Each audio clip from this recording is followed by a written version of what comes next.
भूतिया हवेली का राज। गांव के किनारे एक पुरानी हवेली थी। लोग उसे भूतिया हवेली कहते थे। कोई भी वहां जाने की हिम्मत नहीं करता था। कहते थे कि रात होते ही वहां से अजीब अजीब आवाजें आती हैं, जैसे कोई रो रहा हो, कोई दरवाजा खटखटा रहा हो। गांव में राहुल नाम का एक लड़का रहता था। वो बहुत बहादुर था। एक दिन उसने अपने दोस्तों से कहा, मैं आज रात उस हवेली में जाऊंगा और सच पता लगाऊंगा। दोस्त डर गए, लेकिन राहुल नहीं माना। रात का समय।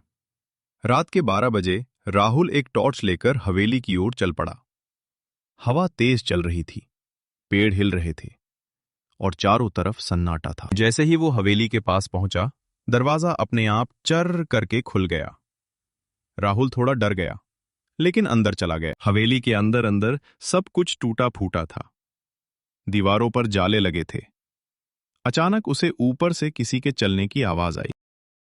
ठक ठक ठक। राहुल ने धीरे धीरे सीढ़ियां चढ़ी। ऊपर पहुंचते ही उसे एक कमरा दिखा, जिसका दरवाजा थोड़ा खुला था। अंदर से हल्की रोशनी आ रही थी। डरावनी मुलाकात। राहुल ने दरवाजा खोला और अंदर जो देखा वह डर से कांप उठा।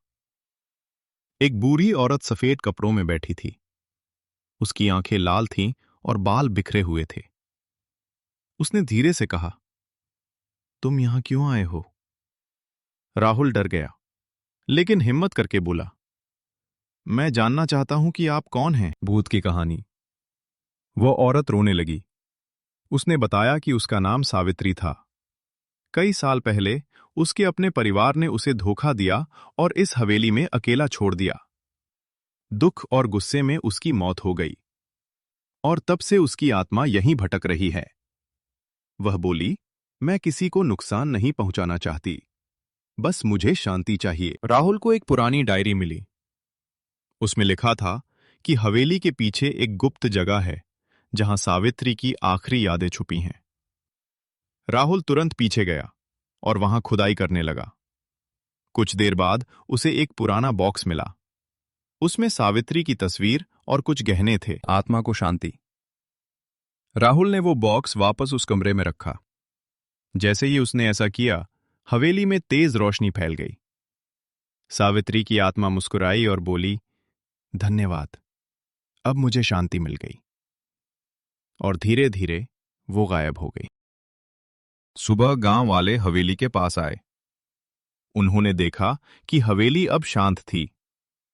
कोई डरावनी आवाज नहीं आ रही थी। राहुल ने सबको सच बताया। अब लोग उस हवेली से नहीं डरते थे।